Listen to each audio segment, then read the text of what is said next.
नमस्कार दोस्तों, स्वागत करता हूं आप सबका हमारे YouTube चैनल पर। आज मैं आपको बताने वाला हूं क्लास 12 के चैप्टर 2 के पार्ट 3 के बारे में। इसका एक पार्ट और आएगा आखिरी, ये थर्ड पार्ट है। इसमें मैं आपको बताने वाला हूं जायांग के बारे में। जायांग क्या होता है? स्त्री केसर, मतलब कि कई स्त्री केसर को मिलकर जायांग बनते हैं। तो हम एक स्त्री केसर के बारे में बताने वाले हैं। तो वीडियो को बिना स्किप किए बने रहिए अंत तक हमारे साथ। तो फ्रेंड्स, सबसे पहले चलिए हम फिगर बनाते हैं। ठीक है फ्रेंड्स, चलिए शुरू करते हैं फिगर बनाना।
तो फ्रेंड्स ऐसे फिगर बनता है। अब इसमें देखिए 3 कोशिका इधर होती है,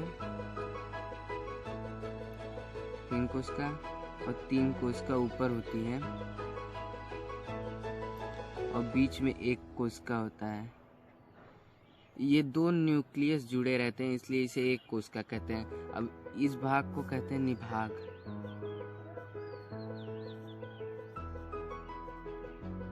इस भाग को निभाग कहते हैं। इस भाग को कहते हैं, इसे बीजांड द्वार कहते हैं। ये छिद्र हो जाता है, ये बहुत कमजोर रहता है, इसीलिए इसे बीजांड द्वार कहते हैं। बीजांड द्वार। सर्वप्रथम हम आपको बता देते हैं, इसे माइक्रोपाइल कहते हैं। माइक्रोपाइल। सबसे पहले हम आपको बता देते हैं, इसे वर्तिकाग्र कहते हैं।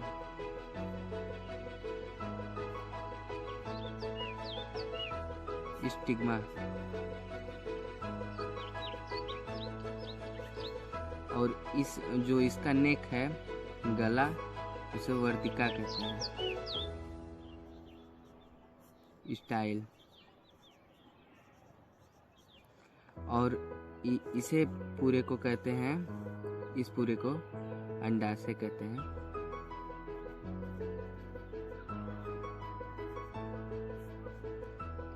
अंडाशय मतलब ओवरी।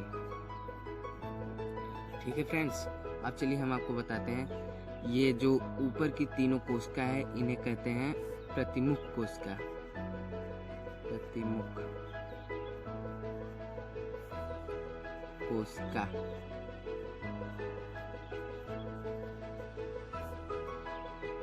ठीक है फ्रेंड्स, अब इन दोनों कोशिकाओं की, ये वाली और ये वाली, बीच वाली नहीं, ये दोनों साइड वाली, इन दोनों कोशिकाओं को कहते हैं,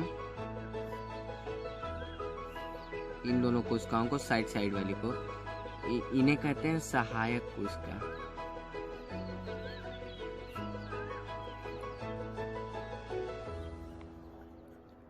और ये जो बीच वाली रहती है, ये सेंटर वाली, बीच वाली, इसे कहते हैं अंड कोशिका।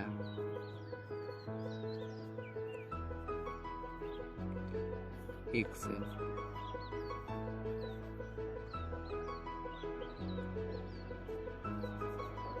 ठीक है फ्रेंड्स, इस कोशिका कहते हैं द्वितीयक केंद्रक।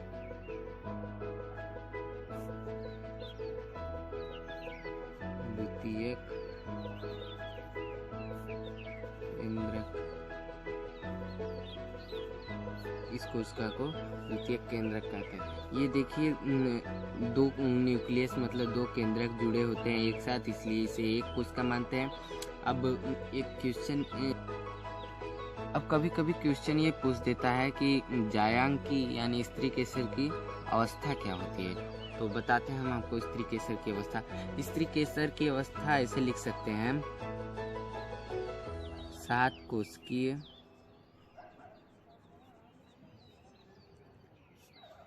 8 केंद्रकीय।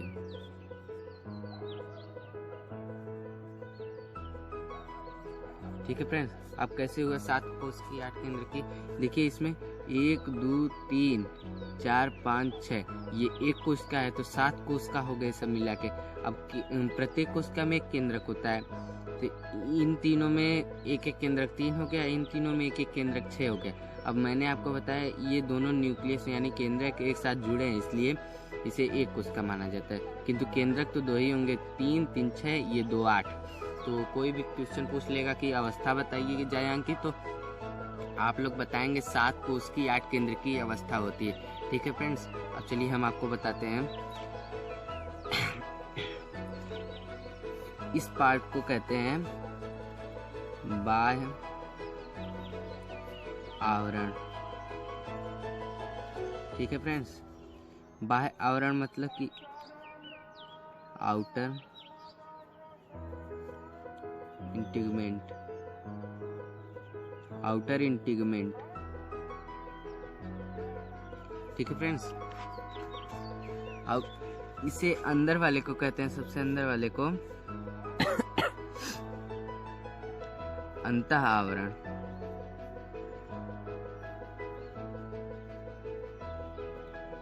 आउटर इंटीगमेंट।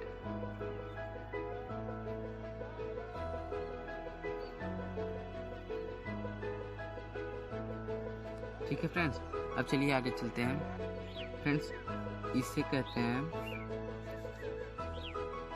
बीजाणु, ओव्यूल। ठीक है फ्रेंड्स, इसे कहते हैं भ्रूण कोश।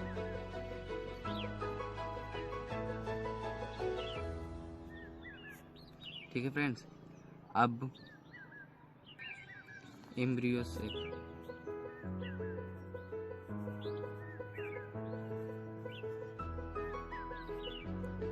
Embryo sac.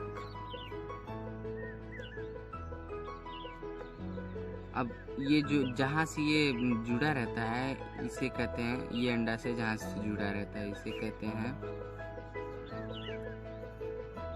बीजाणु।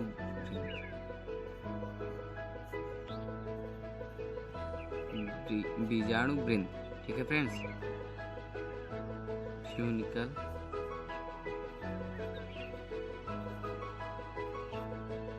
ठीक है फ्रेंड्स, ये पोलर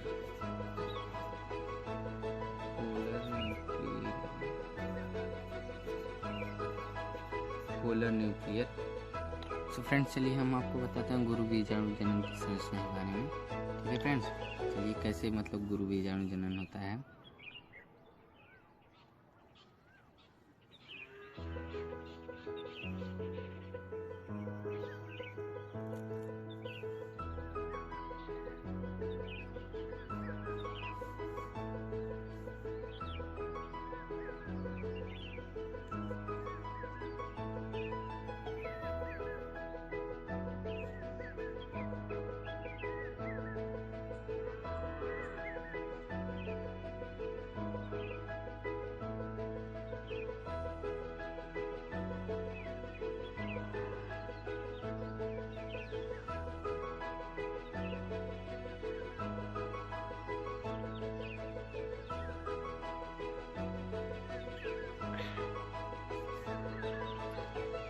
फ्रेंड्स, ये गुरु बीजाणु जनन का चित्र है, वैसा ही सब पार्ट इसमें वही रहता है। मेन पार्ट हम आपको बताते हैं कैसे क्या होता है इसमें। इसे बीजांड क्या कहते हैं।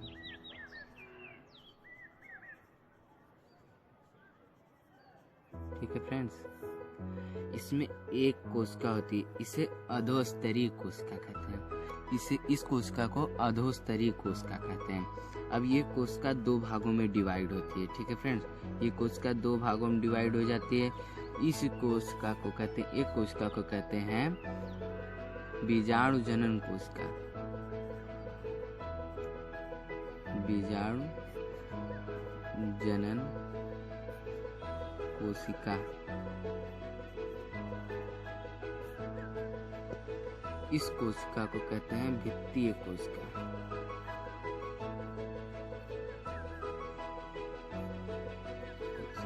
यह समसूत्री विभाजन हुआ था। ठीक है फ्रेंड्स, अब हम आपको बताते हैं कैसे परिपक्व होता है एकदम। ठीक है फ्रेंड्स, इस कोशिका को गुरु बीजाणु मात्र कोशिका भी कहते हैं। अब चलिए देखते हैं कैसे ये मतलब कि कोशिका विभाजित होकर परिपक्व होती है। चलिए दिखाते हैं हम आपको। सबसे पहले हम इसे बाहर बनाते हैं।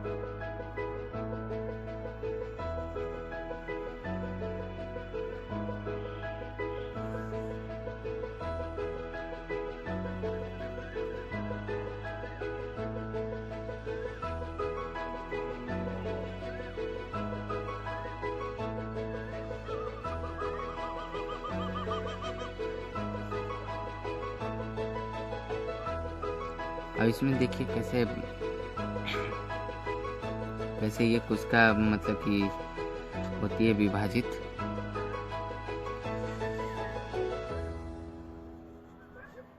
इसमें 4 अगुणित कोशिकाएं मतलब कि गुरु बीजाणु यानी मेगास्पोर बनते हैं। 4 अगुणित कोशिकाएं, 1 2 3 4। ठीक है फ्रेंड्स, ये 4 अगुणित कोशिकाएं बनती हैं।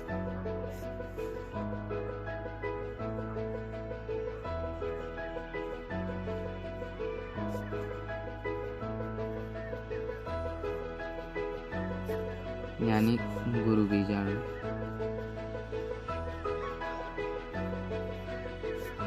मेगास्पोर। ठीक है फ्रेंड्स, अब इसमें से 3 निष्क्रिय हो जाती हैं। 1 2 ये 3 निष्क्रिय हो जाती है ये, बाकी 1 क्रियाशील रहती है।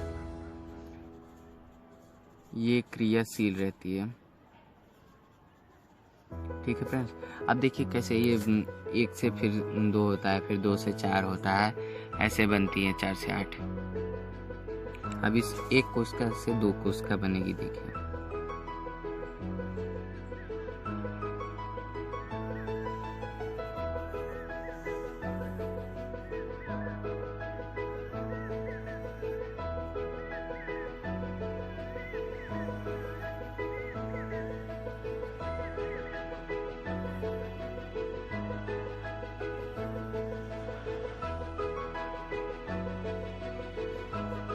देखिए इससे 2 कोशिका बनती है।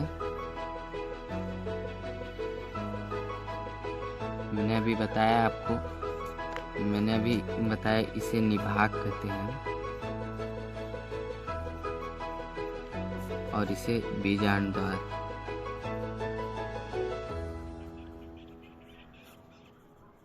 ठीक है फ्रेंड, तो इसमें से एक कोशिका निभाग की ओर चली जाती है, एक कोशिका बीजाणु द्वार की ओर चली जाती है। ठीक है फ्रेंड्स, अब देखिए इससे कैसे 4 होती हैं।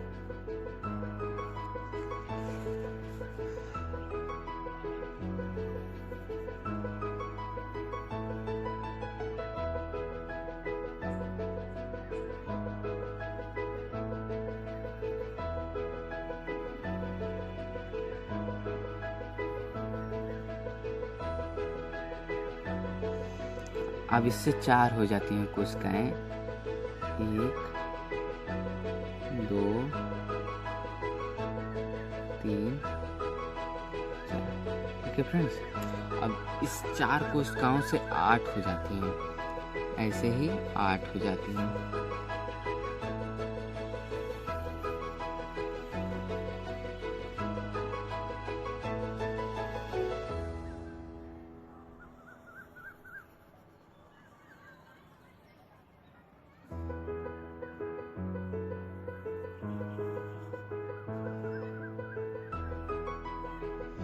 ठीक है फ्रेंड्स, इससे 8 हो जाएंगे। 1 2 3 4, 1 2 3 4। ठीक है फ्रेंड्स, अब ये 4 इधर 4 उधर हो गए, 8 हो जाते हैं सब कोशिकाएं। अब इससे परिपक्व बनती है।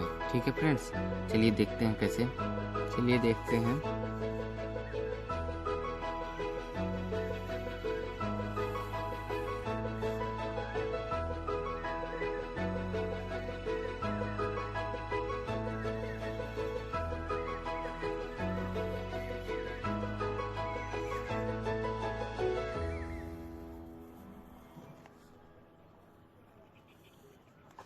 देखिए, अब जैसे मैंने पहले फिगर में दिखाया था वैसे सभी कोशिकाएं 8 सेट हो जाती हैं।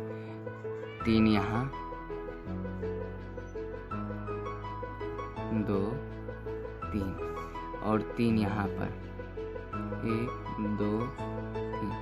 ठीक है फ्रेंड्स, 3 इधर हो जाती हैं और 2 कोशिकाएं आपस में ज्वाइंट हो जाती हैं, जिन्हें एक कोशिका माना जाता है, लेकिन 2 न्यूक्लियस यानी केंद्रक कहते हैं। 1 2। ठीक है फ्रेंड्स, अब इन कोशिकाओं को प्रतिमुख कोशिकाएं कहते हैं।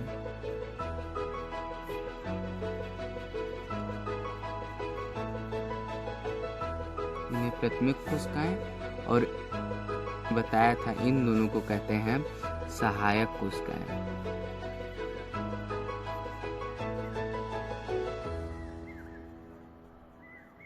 ठीक है फ्रेंड्स, और इस बीच वाली कोशिका कहते हैं अंड कोशिका।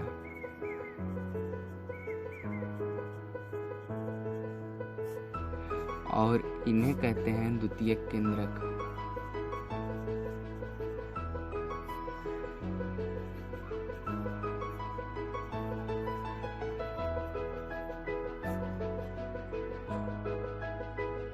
सो फ्रेंड्स, आशा करता हूँ वीडियो अच्छी लगी हो, तो अगर वीडियो अच्छी लगी हो तो लाइक कर दें, चैनल को सब्सक्राइब कर दें।